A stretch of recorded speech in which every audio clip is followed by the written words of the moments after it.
ಎಲ್ಲ ನನ್ನ ಪ್ರಿಯ ಪ್ರೇಕ್ಷಕರಿಗೆ ನಮಸ್ಕಾರ. ಇಂದು ಜೂನ್ 26. ಇಂದಿನ ನಿತ್ಯ ಪಂಚಾಂಗ ನೋಡಿ. ಸೂರ್ಯ ಉದಯ ಬೆಳಿಗ್ಗೆ 5:57 ಸೂರ್ಯಾಸ್ತ ಸಂಜೆ 6:47. ಇನ್ನ ರಾಹುಕಾಲ 1:30 ಬೆಳಿಗ್ಗೆ 12 ಗಂಟೆ, ಗುಳಿ ಕಾಲ ಬೆಳಿಗ್ಗೆ 7:30 9, ಯಮಗಂಡ ಕಾಲ ಮಧ್ಯಾಹ್ನ 3 4:30. ಇಂದಿನ ನಕ್ಷತ್ರ ವಿಶಾಖ ನಕ್ಷತ್ರ. ನೋಡಿ, ಆಭರಣ ಪ್ರಿಯರಿಗೆ ಇಂದು ಸ್ವಲ್ಪ ರೇಟ್ ಕಡಿಮೆ ಆಗಿದೆ. 22 ಕ್ಯಾರೆಟ್ ಆಭರಣ ಚಿನ್ನ 1 ಗ್ರಾಮ್ಗೆ 12,955. ಇನ್ನ 24 ಕ್ಯಾರೆಟ್ ಗಟ್ಟಿ ಚಿನ್ನ 1 ಗ್ರಾಮ್ ದರ 14,133. ಇನ್ನ 1 ಕೆಜಿ ಬೆಳ್ಳಿ ದರ GST ಪ್ರತ್ಯೇಕ 2,35,000. ಇನ್ನ ಒಂದೊಳ್ಳೆ ಮಾತಿಂದ ಇಂದಿನ ಸುದ್ದಿ ಸಮಾಚಾರವನ್ನ ನೋಡೋದಾದ್ರೆ, ಜೀವನದಲ್ಲಿ ನಾವು ಪ್ರತಿಯೊಂದು ಸಹ ಒಳ್ಳೇದು ನಾವು ಮಾಡಿರೋ ಆಯ್ಕೆಗಳ ಫಲ ಮತ್ತು ಫಲಿತಾಂಶ ಬದಲಾಗಬೇಕು ಅಂತಂದ್ರೆ ನಾವು ನಮ್ಮ ಆಯ್ಕೆಗಳನ್ನೇ ಕೂಡ ಬದಲಿಸಬೇಕಾಗತ್ತೆ. ಆಗ ಅದರ ಫಲ ಮತ್ತು ಫಲಿತಾಂಶ ಬದಲಾಗುತ್ತೆ. ಇಂದಿನ ಸುದ್ದಿ ಸಮಾಚಾರವನ್ನ ನೋಡೋದಾದ್ರೆ, ಇನ್ನ ಮಳೆ ಕಡಿಮೆ ಆಗಿರೋದ್ರಿಂದ ಬರವನ್ನ ಎದುರಿಸಲು ಸಜ್ಜು ಆಗಿದೆ ಸರ್ಕಾರ. ಪರ್ಯಾಯ ಬೆಳೆಗೆ ರೈತರನ್ನ ಅಣಿಗೊಳಿಸಲು ಸರ್ಕಾರ ಸಮಾರೋಪಾದಿಯಲ್ಲಿ ಸಿದ್ಧತೆಯನ್ನ ನಡೆಸಿದೆ. ಅಂದ್ರೆ ನೋಡಿ, ಜಿಲ್ಲಾವಾರು ಕಾರ್ಯಯೋಜನೆಯನ್ನ ಸೂಚನೆ ನೀಡಿದರೆ ಸಂಭವನೀಯ ಬರ ಪರಿಸ್ಥಿತಿಯನ್ನ ಗಮನದಲ್ಲಿಟ್ಟುಕೊಂಡು ಕುಡಿಯುವ ನೀರಿನ ಲಭ್ಯತೆ, ಜಾನುವಾರುಗಳಿಗೆ ಮೇವು, ಕೃಷಿ ಚಟುವಟಿಕೆಗಳ ನಿರ್ವಹಣೆ ಹಾಗೂ ನೀರಿನ ಸಂರಕ್ಷಣೆಗೆ ಸಂಬಂಧಪಟ್ಟಂತೆ ಜಿಲ್ಲಾವಾರು ಕಾರ್ಯಯೋಜನೆಗಳನ್ನ ಸಿದ್ಧಪಡಿಸಬೇಕು. ಈ ಸಂಬಂಧ ಎಲ್ಲಾ ಜಿಲ್ಲಾಧಿಕಾರಿಗಳು ಹಾಗೂ ಜಿಲ್ಲಾ ಪಂಚಾಯಿತಿ ಸಿಇಒಗಳಿಗೆ ಅಗತ್ಯ ಸೂಚನೆ ನೀಡಬೇಕು ಎಂದು ಅಧಿಕಾರಿಗಳು DCM ಡಾಕ್ಟರ್ G ಪರಮೇಶ್ವರ್ ಅವರು ಸೂಚಿಸಿದ್ದಾರೆ.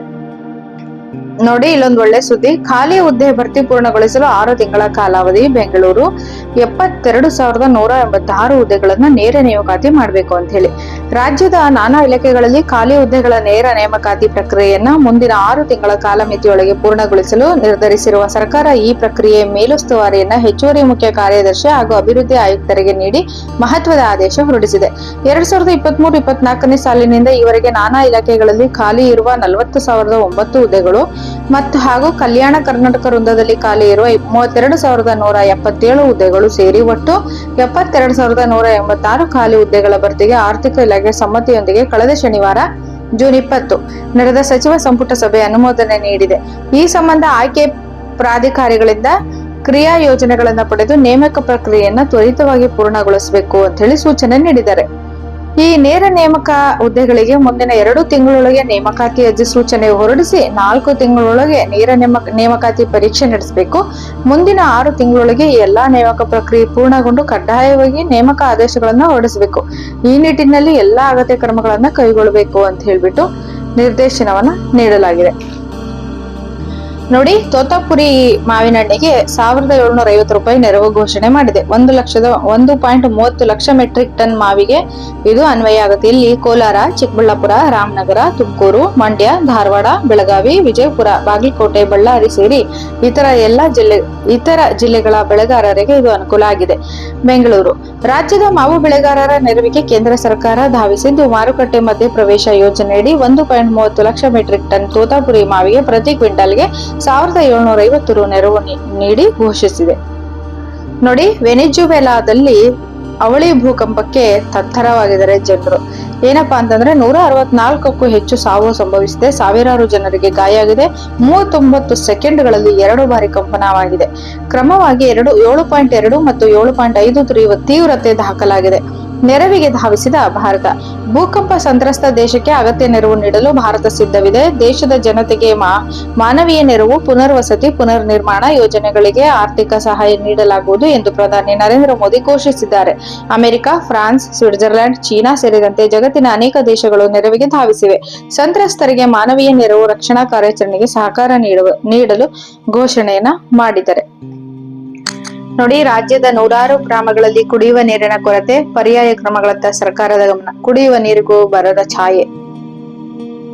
ನೋಡಿ, ಪಿಂಚಣಿದಾರರದ್ದು ಒಂದು ವಿಡಿಯೋ ಮಾಡಿ ಹಾಕಿದ್ದೆ ನಾನು ಈ ಮೊದಲು.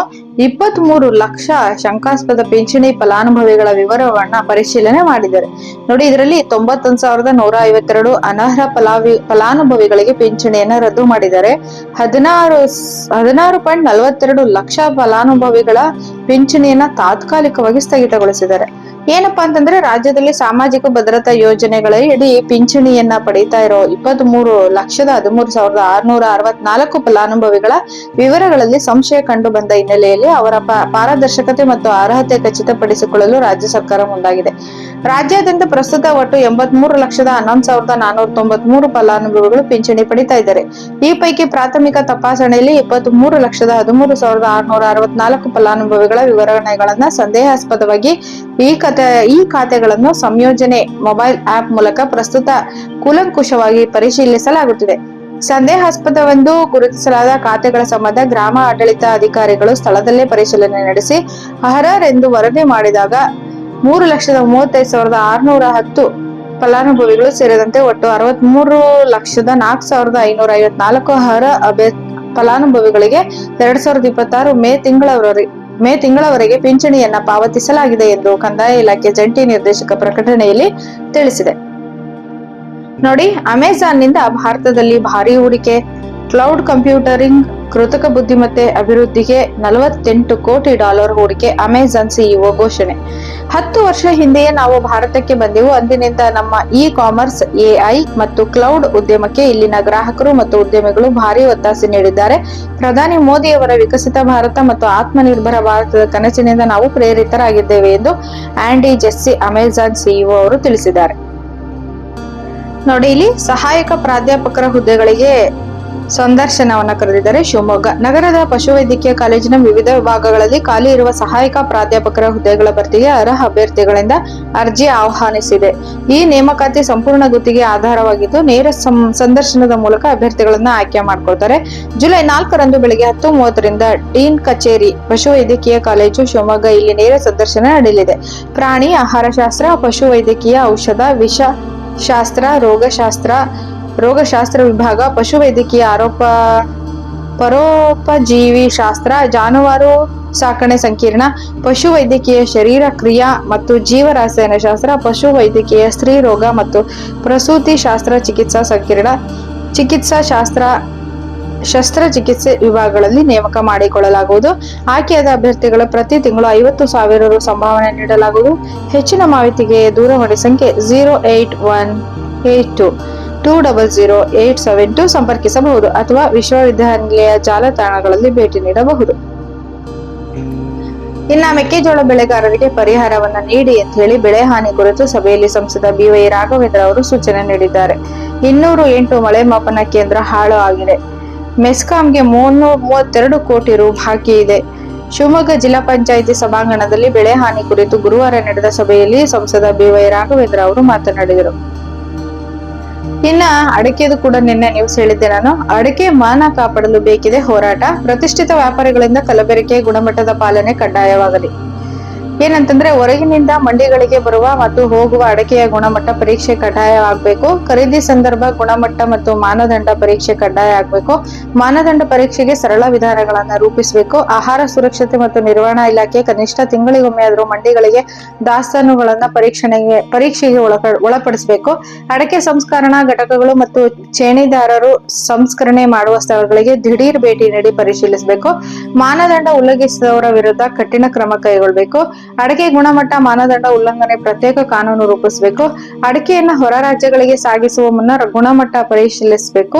ಚೆಕ್ ಪೋಸ್ಟ್ ಮಾದರಿ ವ್ಯವಸ್ಥೆಯನ್ನ ಮಾಡಬೇಕು ಅಂತ ಹೇಳ್ಬಿಟ್ಟು ಇಷ್ಟು ಒಂದು ಗಮನವನ್ನ ಸೆಳೆದಿದ್ದಾರೆ. ಯಾಕಂದ್ರೆ ಮೊನ್ನೆ ಅಡಕೆ ಲಾರಿಗಳನ್ನ ಹಿಡಿದು ಸೀಸ್ ಮಾಡಿದ್ರಲ್ವಾ, ಆದ್ರಿಂದ. ನೋಡಿ, ಶಿವಮೊಗ್ಗ ಮಾದಕ ವ್ಯಸನ ವಿರುದ್ಧ ಮ್ಯಾರಥಾನ್ ಮಾಡಲಾಯಿತು. ಅಂತಾರಾಷ್ಟ್ರೀಯ ಮಾದಕ ವಸ್ತು ವ್ಯಸನ ಮತ್ತು ಅಕ್ರಮ ಸಾಗಣೆ ವಿರೋಧಿ ದಿನದ ಪ್ರಯುಕ್ತ ಪೊಲೀಸ್ ಇಲಾಖೆಯಿಂದ ಶಿವಮೊಗ್ಗದಲ್ಲಿ ಹಮ್ಮಿಕೊಂಡಿದ್ದ 5K ಮ್ಯಾರಥಾನ್ ನಲ್ಲಿ SPB ನಿಖಿಲ್ ಸೇರಿದಂತೆ ಇತರರು ಪಾಲ್ಗೊಂಡಿದ್ದರು. ನವೋದಯ ವಿದ್ಯಾಲಯದಲ್ಲಿ 11ನೇ ತರಗತಿ ವಾಣಿಜ್ಯ ವಿಭಾಗಕ್ಕೆ ಅರ್ಜಿ ಆಹ್ವಾನ. ಶಿವಮೊಗ್ಗ ಜಿಲ್ಲೆಯ ಗಾಜನೂರು ಜವಾಹರ್ ನವೋದಯ ವಿದ್ಯಾಲಯ 2026-27ನೇ ಸಾಲಿಗೆ 11ನೇ ತರಗತಿಯ ವಾಣಿಜ್ಯ ವಿಭಾಗದಲ್ಲಿ ಖಾಲಿ ಇರುವ ಸೀಟುಗಳ ಭರ್ತಿಗೆ ವಿದ್ಯಾರ್ಥಿಗಳಿಂದ ಅರ್ಜಿ ಆಹ್ವಾನಿಸಿದರೆ ಅರ್ಜಿ ಸಲ್ಲಿಸುವ ವಿದ್ಯಾರ್ಥಿ 2025-26ನೇ ಸಾಲಿನಲ್ಲಿ 10ನೇ ತರಗತಿ ಉತ್ತೀರ್ಣರಾಗಿರಬೇಕು. ಗಣಿತ ಮತ್ತು ವಿಜ್ಞಾನ ವಿಷಯಗಳಲ್ಲಿ ಕನಿಷ್ಠ 50 ಅಂಕಗಳನ್ನು ಪಡೆದಿರಬೇಕು. ಆಸಕ್ತ ವಿದ್ಯಾರ್ಥಿಗಳು ವಿದ್ಯಾಲಯದ ಕಚೇರಿಗೆ ಜೂನ್ 30ರ ಒಳಗೆ ಎಲ್ಲಾ ದಾಖಲೆಗಳ ಜೊತೆಗೆ ಅರ್ಜಿ ಸಲ್ಲಿಸುವಂತೆ ನವೋದಯ ವಿದ್ಯಾಲಯ ಪ್ರಾಂಶುಪಾಲರು ಪ್ರಕಟಣೆಯಲ್ಲಿ ತಿಳಿಸಿದ್ದಾರೆ.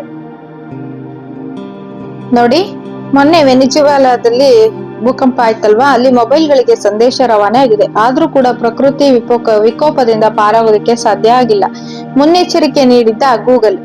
ವೆನಿಜುವೆಲಾದಲ್ಲಿ ಭೂಕಂಪಕ್ಕೆ ಮುನ್ನ ಕೋಟ್ಯಾಂತರ ಜನರ ಮೊಬೈಲ್ಗಳಿಗೆ ಗೂಗಲ್ ಎಚ್ಚರಿಕೆ ಸಂದೇಶವನ್ನ ರವಾನಿಸಿತ್ತು. ಭೂಕಂಪದ ಆರಂಭಿಕ ಕಂಪನ ಪತ್ತೆ ಮಾಡಿದ್ದ ಗೂಗಲ್ ಭೀಕರ ದುರಂತ ಸಂಭವಿಸುವ ಮುನ್ನವೇ ಆಂಡ್ರಾಯ್ಡ್ ಮೊಬೈಲ್ಗಳಿಗೆ ಸಂದೇಶ ರವಾನೆ ಮಾಡಿತ್ತು. ಗೂಗಲ್ನ ಆಂಡ್ರಾಯ್ಡ್ ಅರ್ಥಕ್ವಿಕ್ ಅಲರ್ಟ್ ಸಿಸ್ಟಮ್ ತಂತ್ರಜ್ಞಾನ ಸ್ಮಾರ್ಟ್ಫೋನ್ಗಳಲ್ಲಿರುವ ಮೋಷನ್ ಸೆನ್ಸಾರ್ ಬಳಸಿಕೊಂಡು ಭೂಮಿಯ ಅತ್ಯಂತ ಸಣ್ಣ ಚಲನೆಯನ್ನು ಗ್ರಹಿಸಿ ಎಚ್ಚರಿಕೆ ಸಂದೇಶ ರವಾನಿಸಿತ್ತು ಎಂದು ತಜ್ಞರು ಹೇಳಿದ್ದಾರೆ. ಇದಿಷ್ಟು ಇವತ್ತಿನ ಸುದ್ದಿ ಸಮಾಚಾರವಾಗಿತ್ತು. ವಿಷಯ ಇಷ್ಟ ಆದ್ರೆ ದಯವಿಟ್ಟು ಸಬ್ಸ್ಕ್ರೈಬ್ ಆಗಿ, ಶೇರ್ ಮಾಡಿ, ಲೈಕ್ ಕೊಡಿ. Thank you.